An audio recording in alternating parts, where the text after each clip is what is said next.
Hi everyone, welcome back to Learn and Build Web Application using ASP.NET MVC and Code First Entity Framework video series. In this Lab 15 video, we're gonna create a simple course page, okay? Course details page.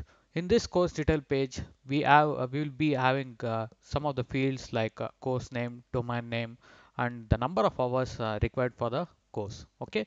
So we're gonna create a simple course detail related page. Okay, so for this we're going to create a model with the set of entities for the course screen and update a database to create a course table using code migration, and also we're going to create a controller, that is course controller, using scaffolding template by selecting the course model and the DNS context. Okay, so by this all the views required for the course controller, so that is required for the course page will be created. That is CRUD operations will be automatically created for the course controller, and also views also will be created with the help of scaffolding template.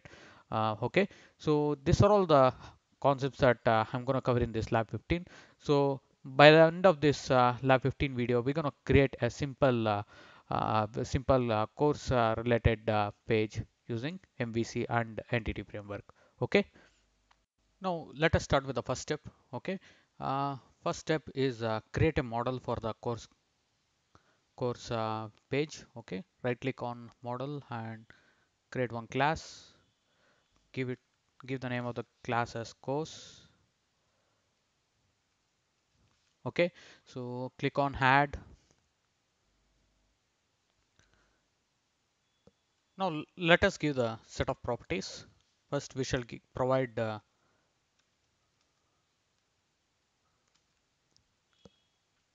ID field, which will be the primary key.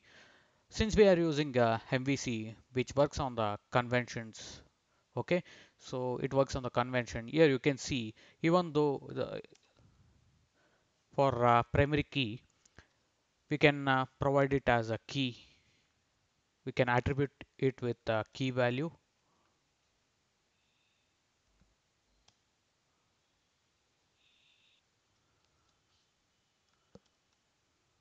Okay, so we can attribute it with the key value, or also we can follow certain conventions like it should be with the name ID.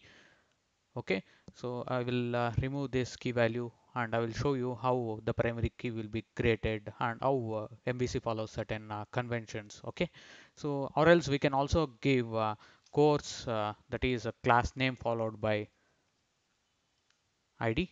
So MVC follows this conventions, and it will automatically create a primary key. Okay, so I'll be providing course ID, that is class name followed by ID, and I will provide set of properties like string course name for storing the course name,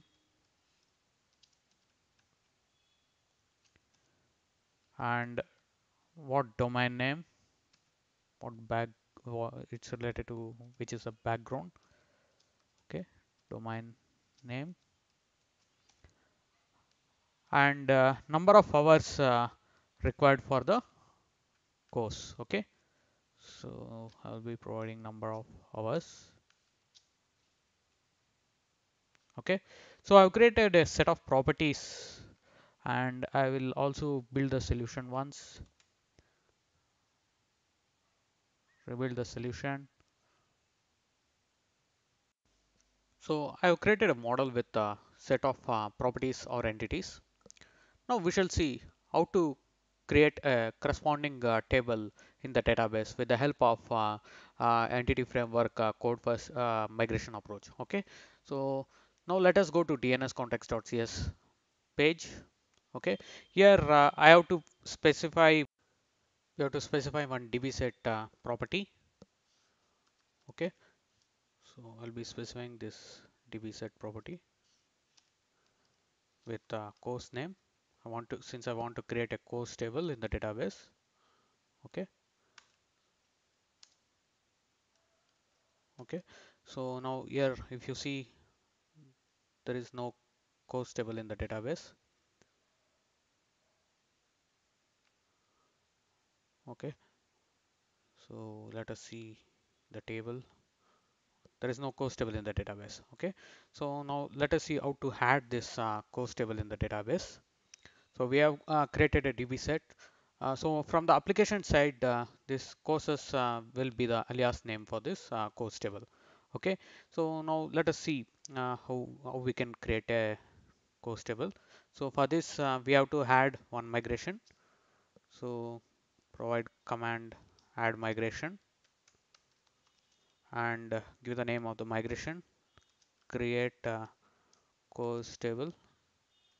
You can give any name.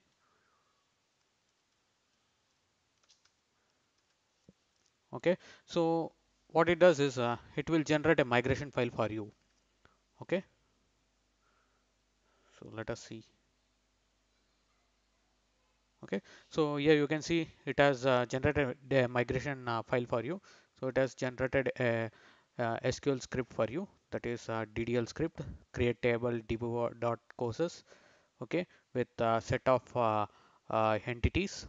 Okay, so here you can see courses is the table name. Okay, so here you can also see that t dot course id, which is a primary key.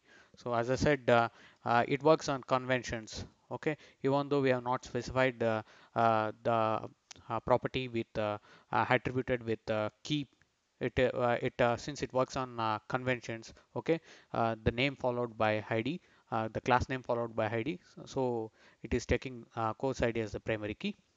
So now the only the file got generated. It will not be ran in the it will not be executed unless and until we provide one more command called as update database. Okay, we have to provide update database. Okay, so now what it does is it will be sitting this it will be executing the script in the database. Okay, so it's running seed method is successful. Now you can refresh the table and see the table would have been created for us. Okay, so table is created. You can see with a set of columns, course id will be the primary key. Okay, now next step is to create a controller. Okay, so we have created a model and now we shall create a controller. Right click on controller and add controller.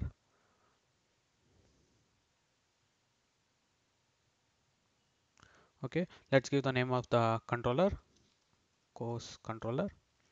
Okay, and now first let us see about scaffolding templates. Okay, okay, now let us select MVC controller with reader, write action and views using entity framework. Okay, so what it does is scaffolding will automatically generate all the CRUD operations for us, and it will be also generating the views and the corresponding logic related which is required in the controller. Okay, so it will be automatically provided to us.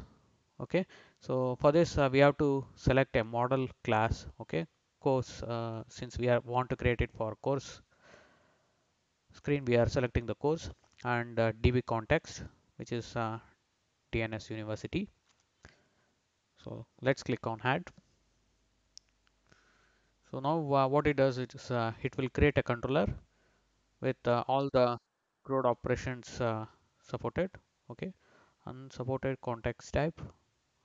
Okay, sorry, so here actually you have to select db context DNS context. Okay, so data context will be DNS context and click on add.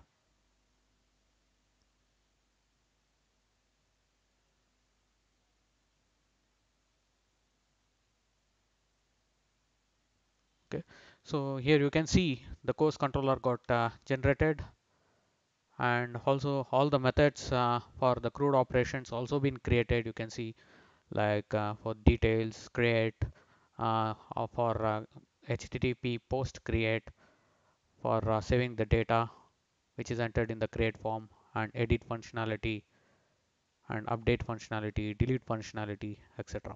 Okay, so from the controller side you can see all the code has been generated automatically. So this is the advantages of using scaffolding template, and also you can see this views also which got automatically generated. Okay, create, update, add details, all the views are automatically generated for us. So the final step is we have to add the navigational property for course. So let's go to the shared folder. Okay, let's go to shared folder and level.cshtml, that is a master page. Let's do some modifications in the navigational bar. Okay, so here I will be adding one more li tag. Okay, so here I want to create a navigational property for course page. Okay, at html.action link. Here this is the text which need to be displayed, and then I have to specify the name of the controller, sorry, action method, followed by name of the controller. Okay,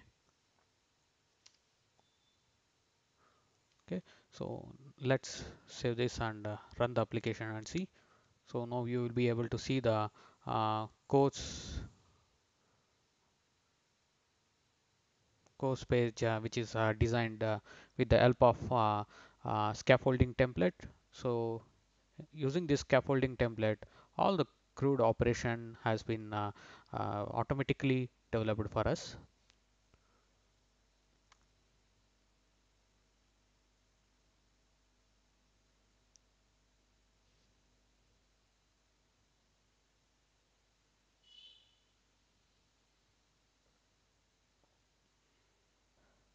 Okay, so it went to home controller. Now let's go to course tab. Click on course tab. Now you can see you got the index page. Since there is no data added here, it displaying empty records. Let's click on create new link. Okay, let's add the course name. Okay, .NET course. Okay, domain name is .NET, and number of hours for this course is 45 hours. Okay, let's click on create button. Okay, so the course detail has been created for us. Okay, also you can see we can also perform edit functionality. Okay, and also if you want to see details, you can see it. Okay, also if you want to delete, you can delete the record.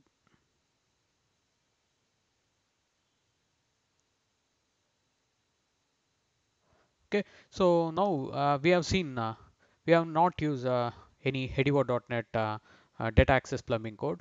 So we have used all the entity framework code first approach. So here you can see how the DDL and DL operations has been handled using entity framework.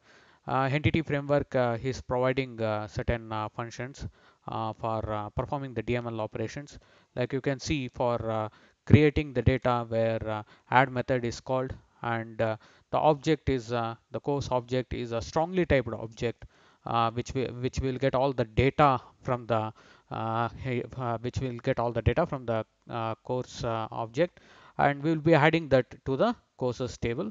And only after performing this db.save changes, all the it what it does is it will generate the this add method will generate the insert query for us, and on click of and after executing the db.save changes, this insert script will get generated in the database. Okay, so similarly same thing applies to edit and delete functionalities. Okay, in the upcoming videos we shall see all this CRUD operations by manually writing the code. Okay, without the help of scaffolding template. Okay, so finally we have created a simple course related page with some set of entities in it.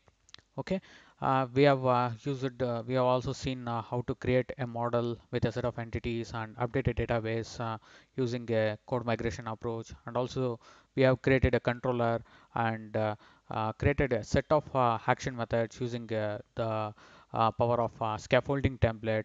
And also views and CRUD operations for the course got automatically generated using the scaffolding templates. So this is about the lab 15 video. Okay, so I hope you enjoyed watching this video. Please do subscribe to my channel for watching more videos. Thank you.